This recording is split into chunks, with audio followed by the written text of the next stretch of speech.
Frank Olson pushed his cleaning cart down the long, shiny hallway of Artemis Station. The wheels made a small squeak that echoed off the metal walls. No one looked at him as they walked by. Some people even stepped around him like he was just another piece of furniture.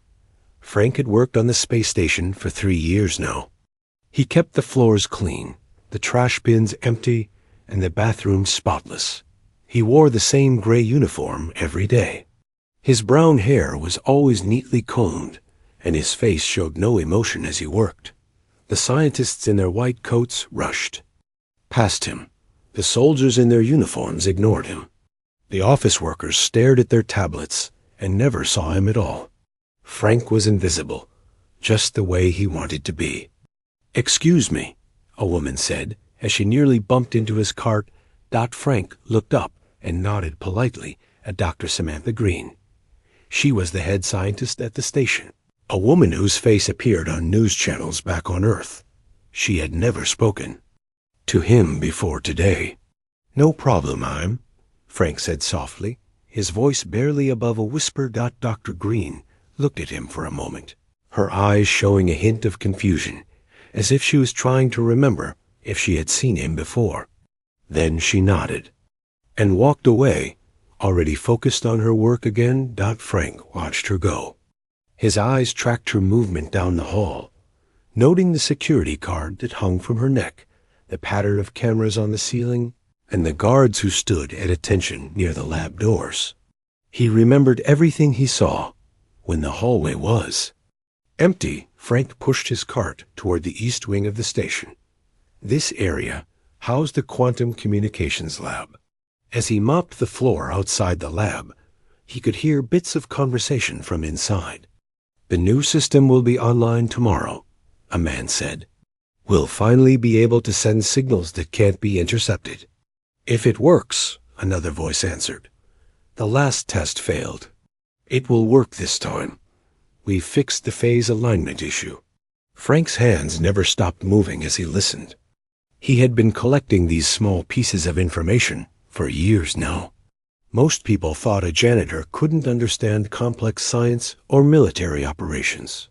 They were wrong. At lunchtime, Frank sat alone in the corner of the cafeteria. He unwrapped his sandwich and ate slowly, watching the room. The scientists sat together, laughing and arguing about their work. The military personnel kept to themselves at their own tables. The administrators and office staff formed their own groups. "Mind if I join you?" Frank looked up to see Ellie Morgan standing by his table with her lunch tray. She was a junior communications specialist who had started working at the station 6 months ago. "Free country," Frank said with a small shrug. "Or free space station, I guess." Ellie smiled and sat down across from him. She was the only person on the entire station who ever chose to sit with him. "How's your day going, Frank?" she asked, opening her drink. "Same as always," he replied. "Floors get dirty. I clean them. They get dirty again." "Sounds thrilling," Ellie said with a laugh. Frank allowed himself a small smile. "It has its moments." Ellie took a bite of her food and studied him. "You know what I've noticed about you, Frank? You see everything. When I talk, you actually listen. That's rare around here."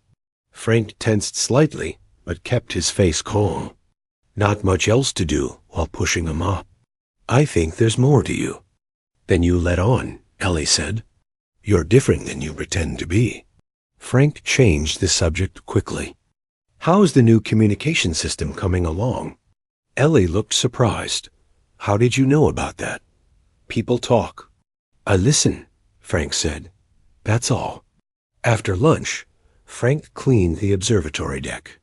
The large windows looked out into space, showing the curve of Earth below. The blue planet spun slowly, clouds swirling across its surface. Frank paused for a moment to look at it. "Beautiful, isn't it?" Frank turned to see Captain Ben Harris walking onto the deck. "Yes, sir," Frank answered, quickly returning to his cleaning. "At ease, son," the captain said with a laugh. "You're not in the military." "Force of habit, sir," Frank said. Captain Harris walked to the window and stared out at Earth. I never get tired of this view. Reminds me why we're up here. To protect all of that. Frank said nothing, but his eyes focused on the captain's reflection in the glass. Captain Harris was in charge of station security. He had access to every part of Artemis Station. Carry on, the captain said after a moment, nodding at Frank as he left the deck. Later that afternoon, Frank was cleaning the air vents near the main computer lab. He stood on a ladder, reaching up with his cloth to wipe dust from the metal grate. As he stretched, his uniform collar slipped down slightly. Lieutenant Peter Walsh was walking by at that exact moment. He glanced up and froze. On the back of Frank's neck, partially visible above his collar, was what looked like a tattoo. But it wasn't like any tattoo the lieutenant had ever seen. The marks were a strange, blue-green color that seemed to shift in the light. They formed symbols that didn't look like any human language. And strangest of all, they appeared to be moving. Slightly, pulsing with a faint light.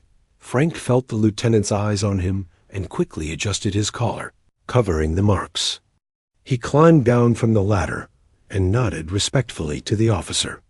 "Afternoon, sir," he said. Lieutenant Walsh stared at him with narrowed eyes. "What's your name?" "Frank Olson, sir." "Maintenance. How long have you worked here, Olson?"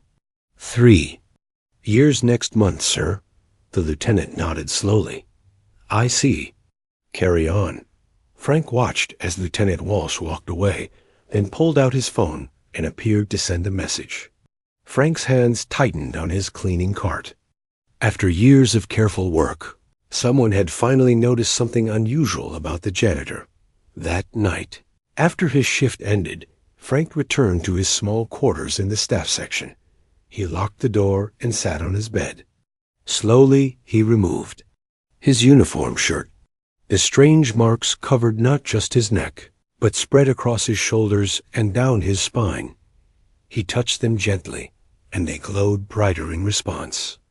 The symbols shifted and rearranged themselves, forming new patterns. Frank closed his eyes and concentrated. He had almost gathered all the information he needed. His mission was nearly complete, but now someone had seen the marks. His cover might be blown. He needed to move up his timeline. Frank opened his eyes and made a decision. Tomorrow would be the day. No more waiting. No more watching from the shadows. Tomorrow, everyone would know exactly who the janitor really was. Lieutenant Peter Walsh walked quickly to the security office.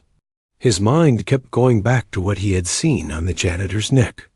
Those strange symbols that seemed to move and glow weren't like any tattoo he had ever seen before. He sat down at his computer and typed Frank Olson into the personnel database. A simple file appeared on the screen. Frank had been hired 3 years ago. His background check showed he grew up in Ohio, served 4 years in the Army, and then worked maintenance jobs at several government buildings before coming to Artemis Station. Everything looked normal. Too normal, in fact. There were no gaps.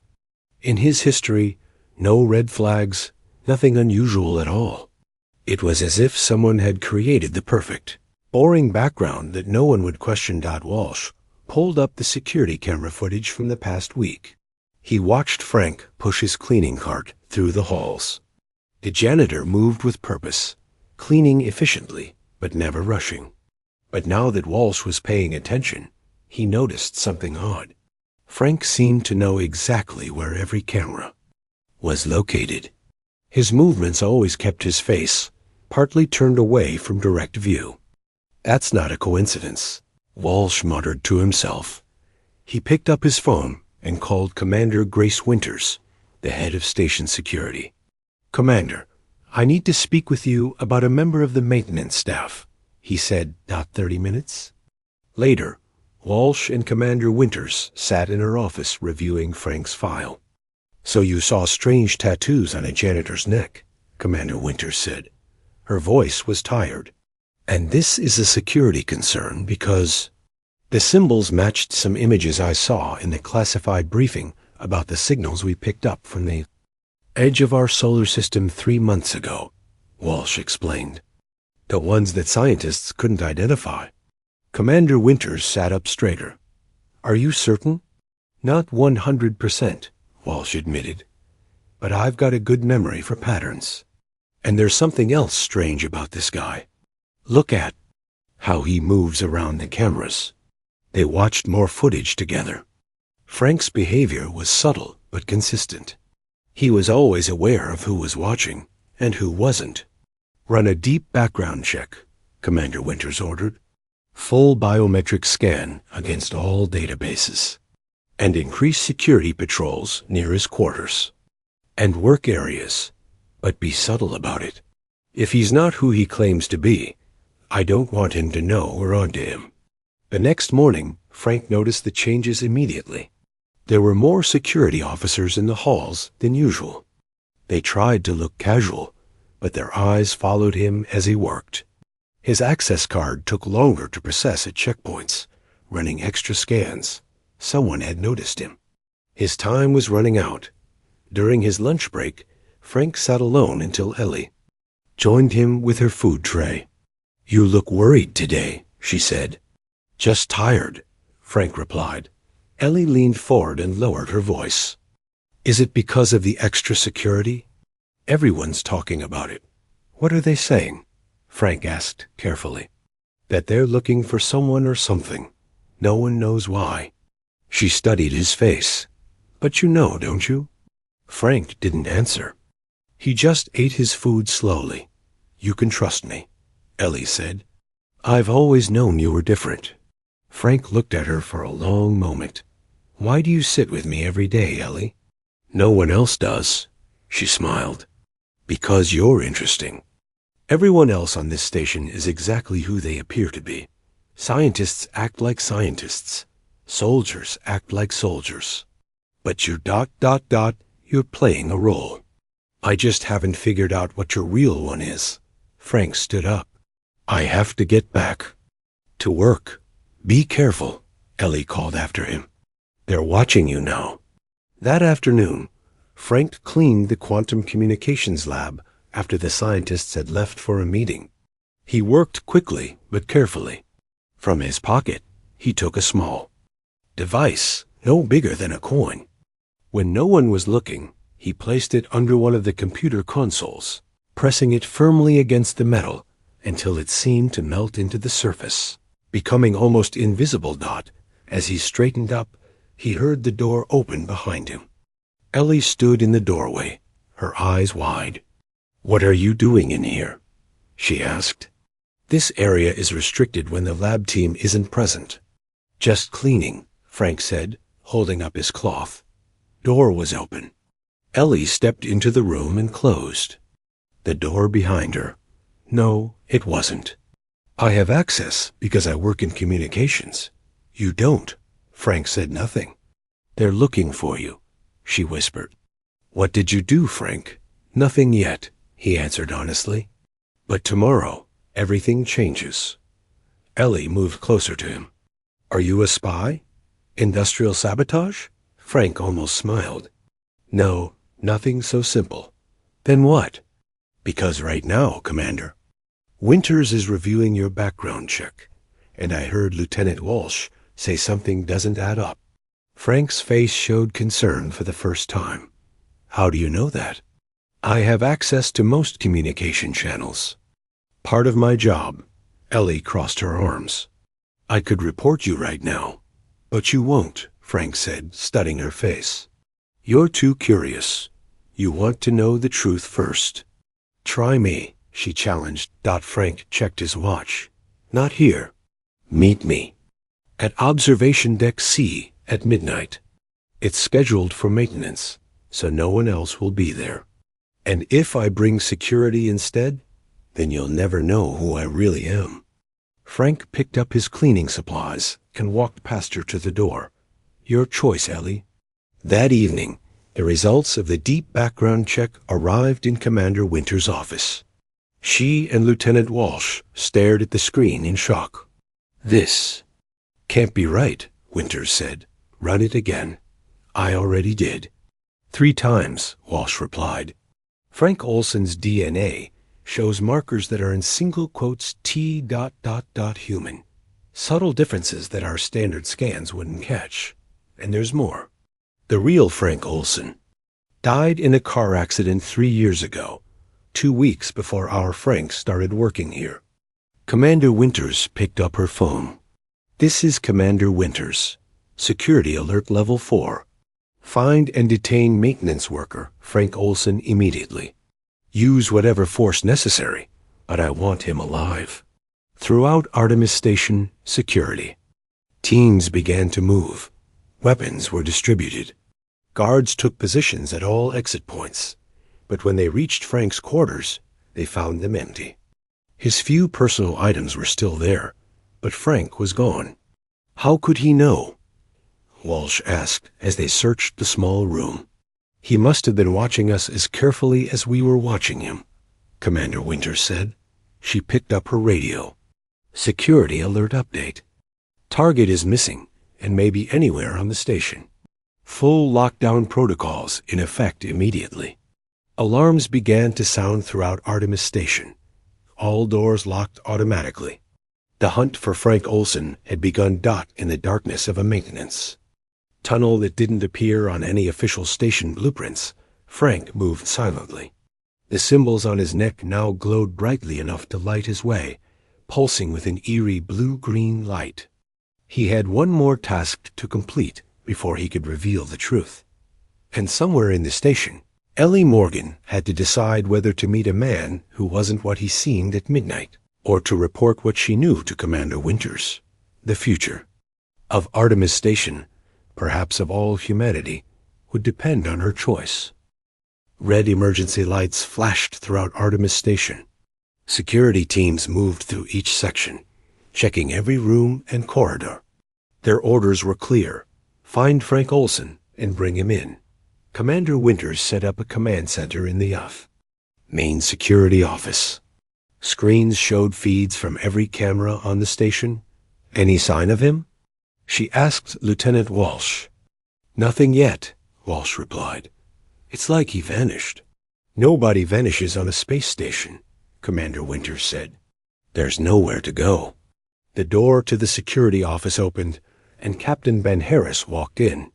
As the head of the station's military personnel, he outranked Commander Winters. Someone want to tell me why we're on full lockdown? He demanded. Commander Winters explained the situation quickly. The janitor, Frank Olson, isn't human, or at least not entirely human.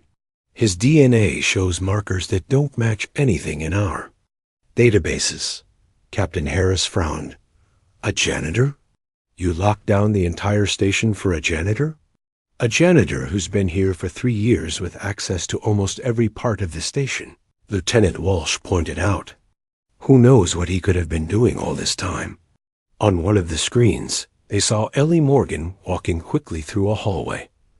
Where is she going during a lockdown? Commander Winters wondered. She pressed a button on her console. Security. Team 6, intercept communications specialist Ellie Morgan and bring her here for questioning.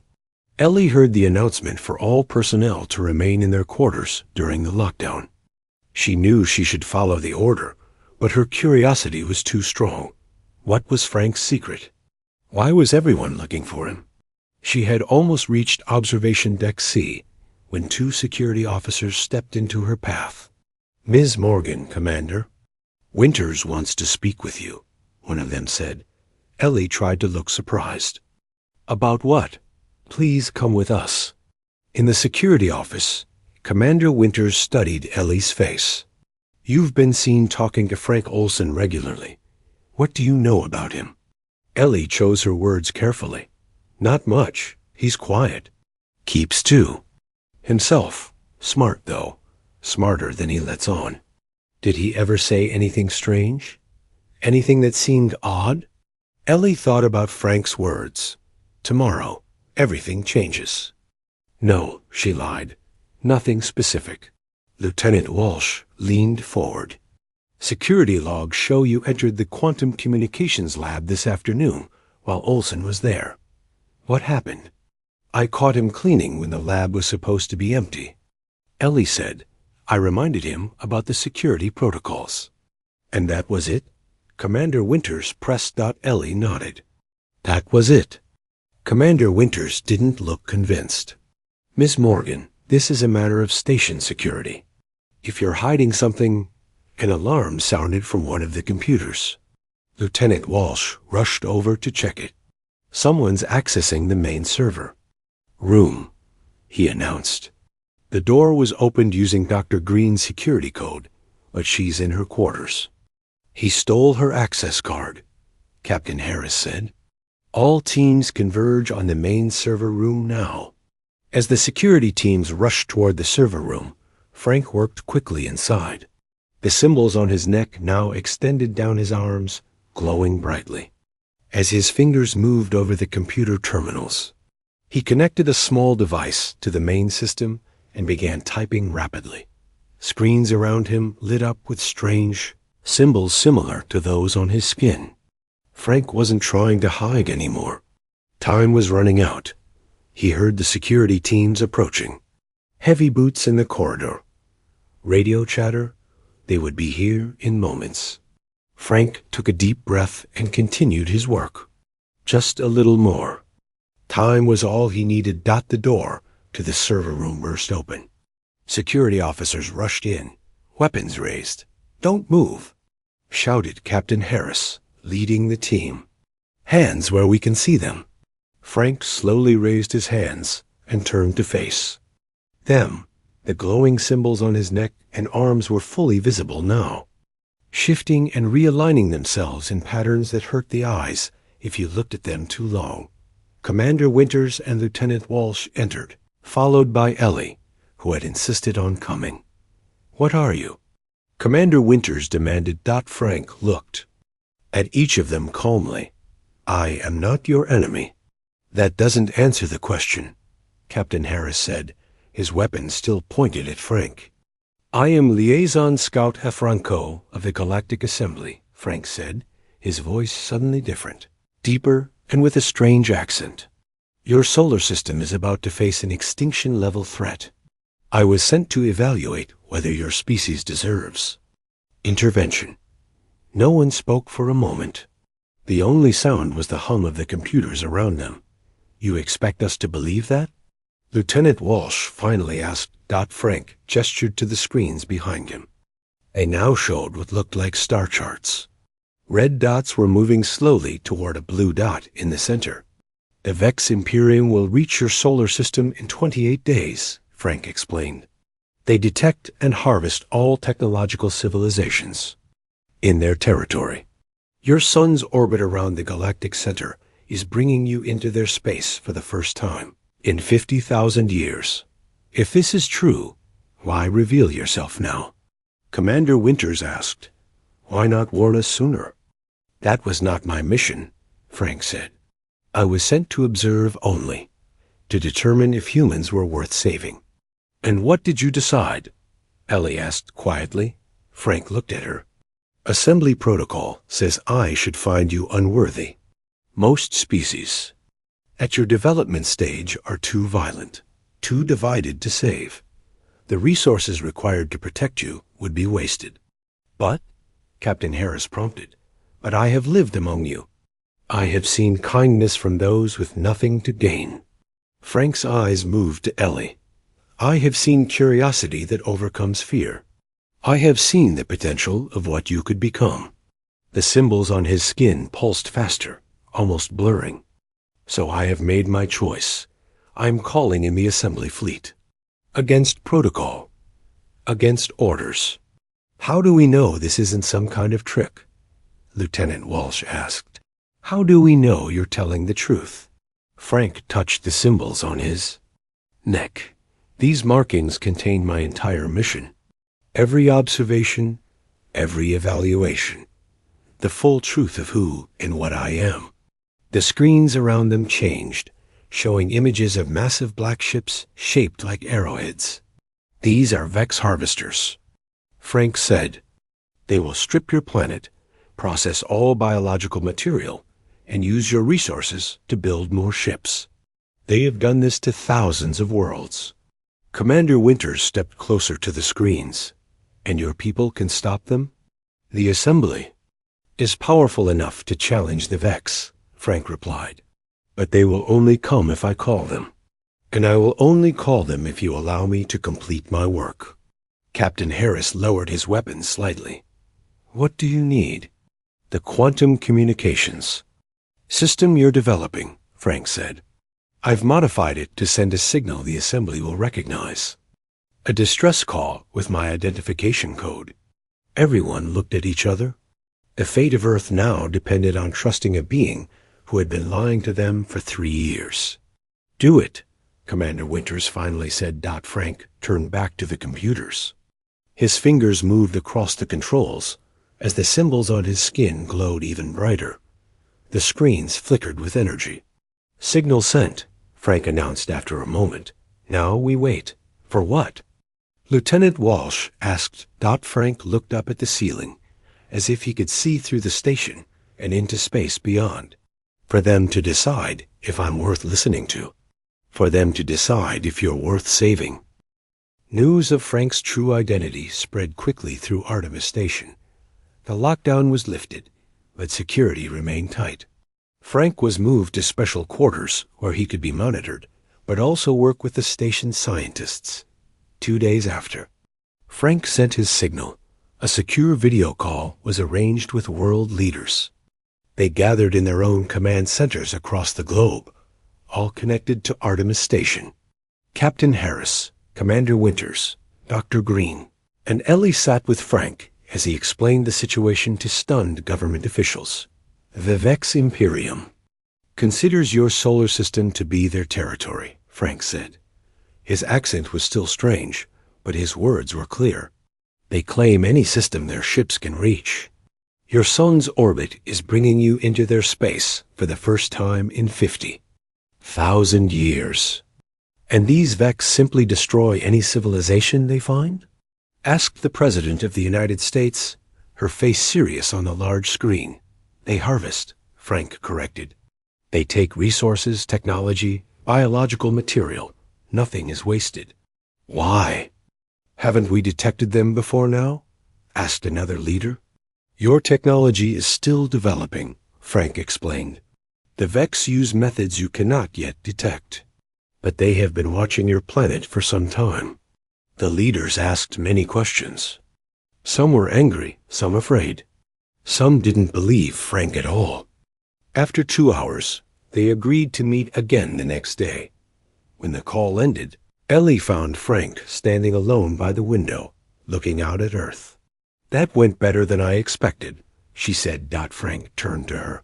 Some of them believe me, some don't. It doesn't matter. The Vex are coming either way. And your people? The Assembly? Will they come too? Frank touched the symbols on his neck, which were now calm, glowing softly. I don't know.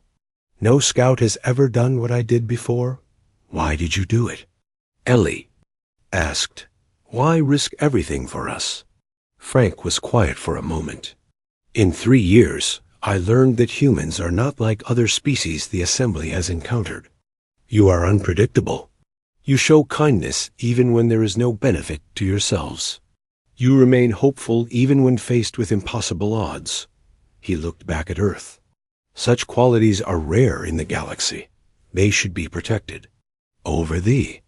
Next few days, Frank worked with the scientists and military leaders to prepare for what might come.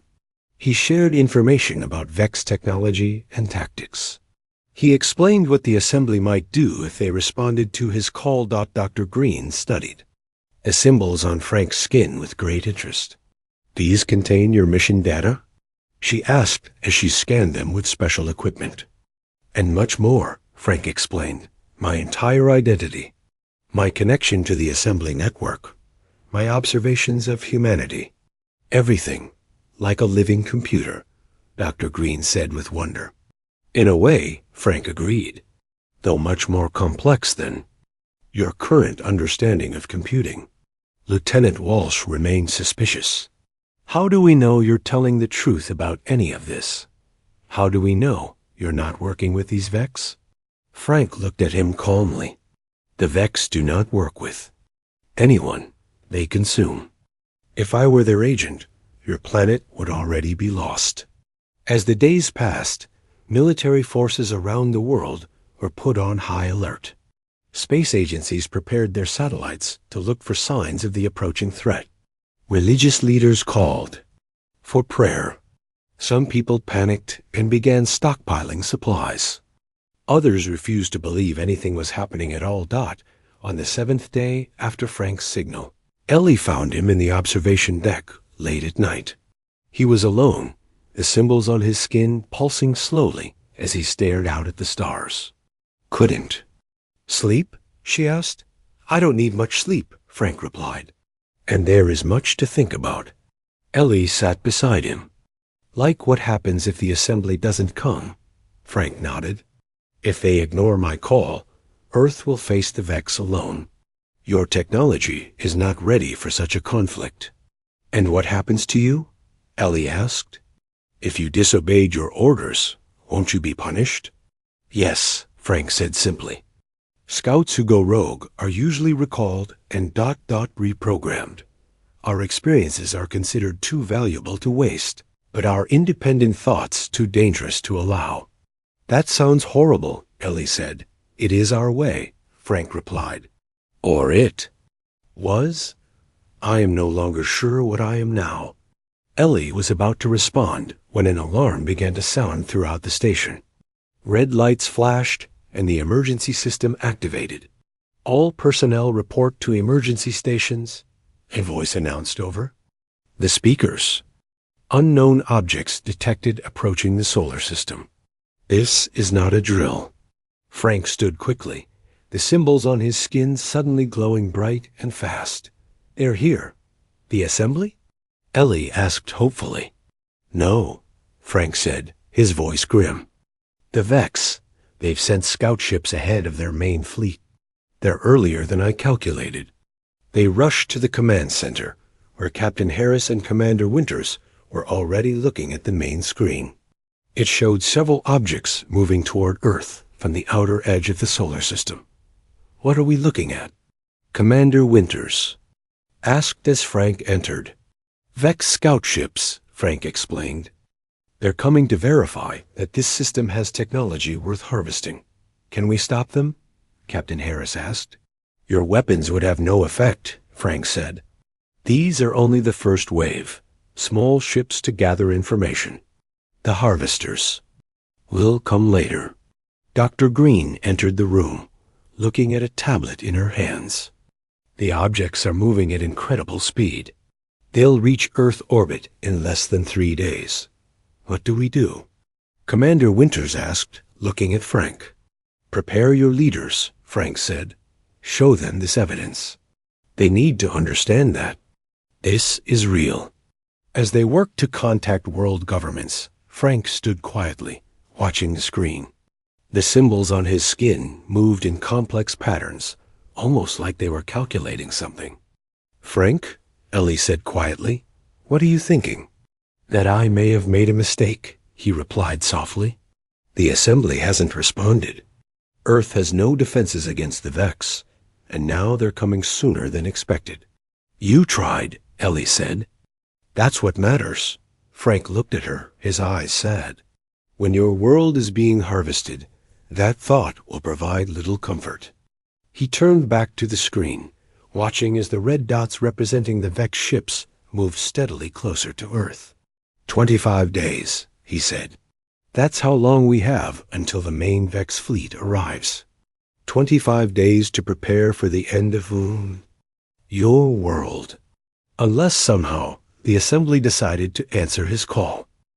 3 days passed quickly. The Vex scout ships entered Earth orbit just as Frank had predicted. They were black, arrow-shaped vessels that seemed to absorb light rather than reflect it. Earth space agencies tracked them as they moved around the planet, scanning everything below. On Artemis Station, Frank watched the ships with a grim expression. They're mapping your resources, he explained to Captain Harris and the others, deciding what parts of Earth will be harvested first. The world's military forces were on high alert. Fighter jets were scrambled whenever the Vex ships flew over. Major cities, missiles were readied. But Frank warned them not to attack. Your weapons cannot harm them, he said, and any aggression will only confirm to the Vex that you are a technological species worth harvesting. 20 days remained until the main Vex fleet was expected to arrive. Each day, Frank checked his communication device, hoping for a response. From the assembly, each day, there was nothing but silence. They're not coming, are they? Ellie asked on the 5th day. Frank's symbols pulsed slowly on his skin. It seems unlikely now. The Assembly Council must have decided I was wrong to interfere. Despite the grim outlook, Frank continued to work with Earth scientists and military leaders. He shared everything he knew about the Vex, hoping something might help. He explained their technology, their tactics, their weaknesses, though these were few. They're not invincible, Frank insisted, just far more advanced than your current level of technology. Dr. Green and her team worked day and night, trying to develop weapons based on Frank's knowledge. They made progress, but not enough. Not nearly enough. We need more time, Dr. Green said after a particularly frustrating day. Years, not weeks. 15 days remained. The Vex scout ships continued their survey of Earth. People around the world could see them now, dark shapes moving across the opaque sky. Some panicked. Some prayed. Some refused to believe what was happening.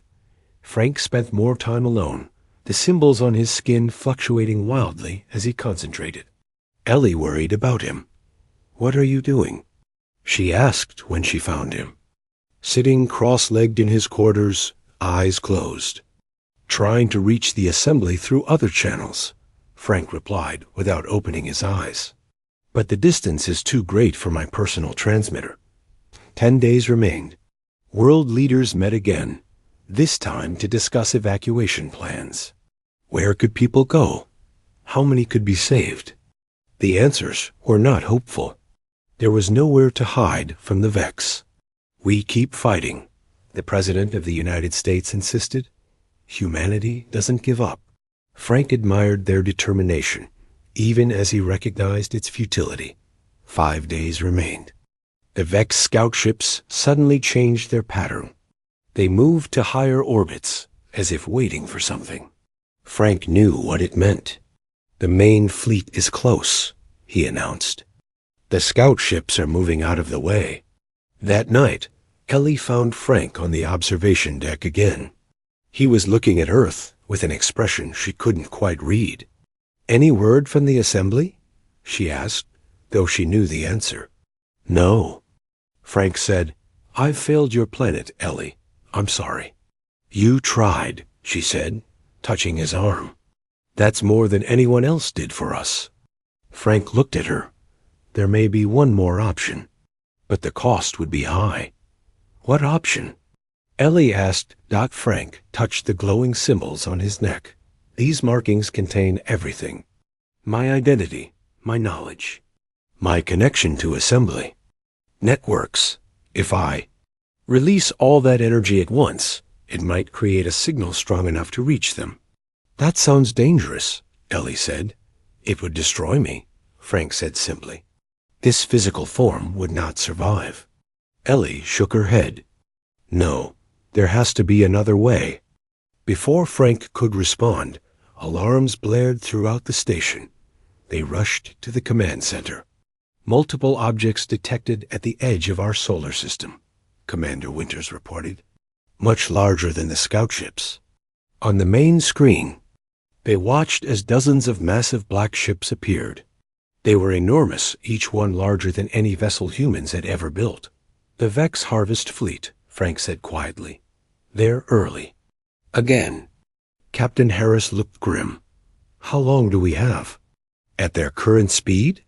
Less than 24 hours before they reach Earth." The room fell silent. After all their preparations, they were out of time. I need to use the quantum communications. Array, Frank said suddenly. No. They rushed to the lab, where Frank connected himself to the system. The symbols on his skin glowed brighter than ever before. What are you doing? Dr. Green asked. My final mission, Frank replied. Ellie. Everyone ... step back. The symbols began to spread, covering more of his body. They moved faster, pulsing with intense light. Frank closed his eyes, concentrating. Frank? Ellie said, worried. If this works, Frank said through clenched teeth, tell your people that. They were worth saving, that I believed in them until the end. The symbols now covered him completely. His body began to glow so brightly that the others had to shield their eyes. The computer systems around him surged with power. Frank! Ellie! Shouted Dot. There was a flash of blinding light. When they could see again, Frank was still there, but different. His body seemed transparent, the symbols visible inside him, rather than just on his skin. He opened his eyes, which now glowed with the same blue-green light. Signal sent, he said, his voice echoing strangely. But I don't know if... He stopped suddenly, looking up. The others followed his gaze to the main screen. New objects had appeared near the Vex fleet. These ships were different sleek, bright vessels that moved with incredible speed. Assembly ships, Frank whispered, his voice filled with wonder. They came. They watched as the assembly vessels positioned themselves between Earth and the approaching Vex fleet. The Vex ships slowed, then stopped. What's happening? Captain Harris asked. The assembly is challenging the Vex claim to this system, Frank explained. They're invoking protection rights. Communication screens around the room activated on their own. A face appeared not human, but humanoid, with similar glowing symbols on its skin. Scout Efranco, the being said. Your signal was received. Your petition for intervention has been granted. Frank bowed his head. Thank you, Elder. The assembly. Representative looked at the humans in the room. Your species has been granted provisional protection status. The Vex have acknowledged our claim and will withdraw from this system. Relief flooded the room. People hugged each other, some crying with joy. What happens now? Commander Winters asked. A delegation will arrive to establish formal contact with your world, the Elder explained. Scout Franco will serve as liaison. The screen went dark. The Vex ships were already turning away. Retreating from Earth. Ellie looked at Frank, who still glowed with inner light. You did it, she said. You saved us. Frank nodded, though he seemed surprised himself. I never expected them to listen, or to let me live. What happens to you now? Dr. Green asked. Frank looked at his transformed body, the symbols now part of him in a new way. I am changed. No longer just a scout, no longer just an observer. He looked at Ellie and smiled. Now I am part of this story. Your guide to what comes next. Outside the windows of Artemis Station, the bright ships of the assembly fleet moved into orbit around Earth. A new chapter in human history was beginning, and it had all started because someone finally noticed the strange markings. On a janitor's neck,